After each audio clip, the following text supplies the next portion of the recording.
There is a legend that scientists tell one another in whispers, almost like a scary story. It is hidden in dusty archives in the form of an old laboratory report. The experiment was brilliantly simple. They took a living DNA molecule and passed a beam of coherent light through it. And the photons, these tiny particles of light, obediently aligned themselves along its double helix, as if mesmerized by its perfect geometry. And then they removed the molecule itself. Only a vacuum was left in the test tube. And in this void, something happened that does not fit within the framework of our physics.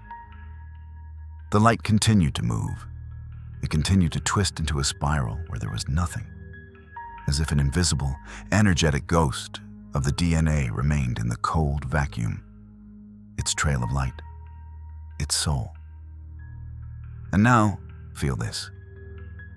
Has it ever happened to you that a loved one leaves the room, but for a few moments, you continue to feel their presence, their warmth, their scent, the very feeling that they are here? Or when you wake up after a very vivid dream and walk around all day under its impression, as if it were more real than reality itself. This phantom effect is the key. Our DNA is not just a set of chemical elements. It is also a field. A vibrant, living field that leaves its trace in space even after the matter disappears. And this field is our innate antenna for connecting with the universe. And it is here, in this knowledge of our true nature, that we make our greatest mistake. We live as if we have forgotten who we really are. Imagine you were born aboard a giant, ancient starship ark called the Wanderer, a ship that has been drifting through eternity since the beginning of time. But from your earliest childhood, you were only shown a few rooms, the living quarters, where everything is understandable and predictable, and the dining hall, where food is served on schedule. You were told, this is your entire world. But somewhere out there, behind closed doors, the captain's bridge with its view of the entire map of the universe lies dormant in the silence. In the depths of the ship, a warp drive hums, capable of bending space and time. In sealed compartments, there are science labs and holographic decks where entire worlds can be created and destroyed by the power of thought. But on all these doors hang the same dusty signs. Authorized personnel only. Do not enter. And yet, you know this feeling, don't you? When you live an ordinary, proper, good life. But at night, you dream of flying to distant stars.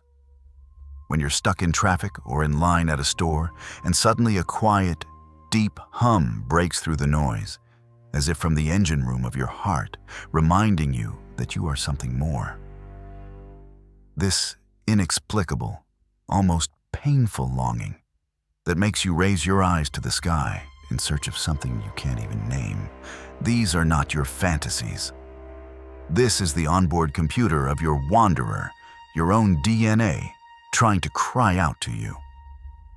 It is sending desperate signals from the captain's bridge, the very part that our proud science has arrogantly named junk DNA. Picture the scene, the beginning of the 21st century. The best minds of humanity enter the sacred hall for the first time, the library of the human genome. They stand on the threshold of the greatest discovery. Around them are shelves stretching into infinity, and on them are stored billions of books written in the language of God. And so, with reverence and awe, they take the first book they see from the shelf. And with difficulty, letter by letter, syllable by syllable, they read a few pages near the entrance, about 2% of the entire text. And these 2% describe how to build protein, how to assemble our biological machine. And the other 98% of the books are written in a language they do not understand, in the language of metaphors, of poetry, of the music of the spheres, in a language that describes not how to build the body, but why. And what does human pride do when faced with the incomprehensible? The same thing it always does. It doesn't say, "We can't read this yet." It says, "There is nothing important here." And on 98% of our genetic heritage, on the greatest library of knowledge in the universe, they hang a label. Junk. Junk DNA. Nonsense. Evolutionary noise. And now, remember, has it ever happened to you that you shared your most cherished dream, your boldest idea, with someone, and in return received only a condescending smile and the phrase, "Stop messing around, be a realist"? Have you felt that coldness, that devaluation? When the most important, most living part of you is declared junk. This is exactly what we have done to ourselves. We have allowed the realists to look into our soul and declare 98% of its territory nonsense.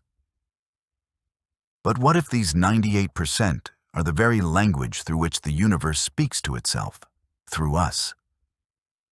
And we have simply forgotten how to listen.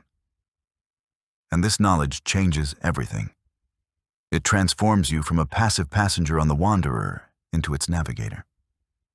From a frightened ant into one who feels the music of the entire anthill. We are not just biological machines. We are walking, breathing portals between the world of matter and the world of spirit. And if that is so, then we have the tools of a conductor in our hands.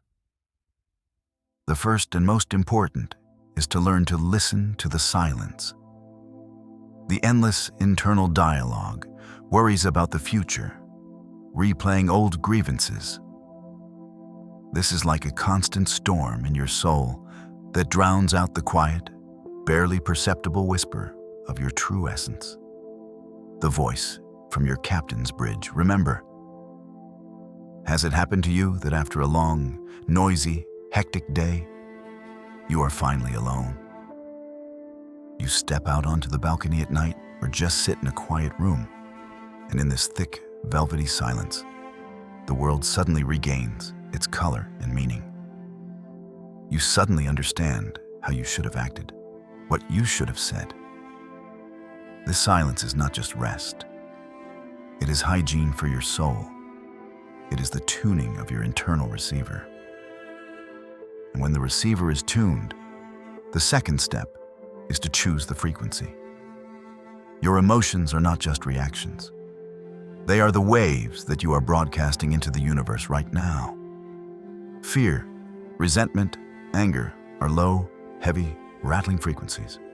Gratitude, inspiration, love are high, clear, pure waves. You know this feeling when you consciously make the choice not to give in to irritation, but to smile, not to drown in self-pity, but to find one single small thing for which you are grateful right now. For the taste of morning coffee, for a ray of sun on the wall, and to feel how this small choice changes your entire state, as if you turned an invisible tuning knob. This isn't positive thinking. This is a conscious calibration of your reality. You are literally choosing which dream you will be shown next. Everything you need to know is already inside you. So at the end of this conversation, I won't give you a complex task. I will suggest a small but very important experiment. After the video ends, just remain in the silence for at least 1 minute. Close your eyes. Direct all your attention deep inside yourself, beyond your thoughts, to the place where it is always quiet. And ask into this silence a simple, sincere question. What truth is trying to manifest through me right now? Don't try to invent the answer. Don't look for it. Just ask the question and listen. Listen for the resonance. The first feeling, the first image, the first word that resonates within. That will be the voice of your onboard computer. That will be the signal from your captain's bridge.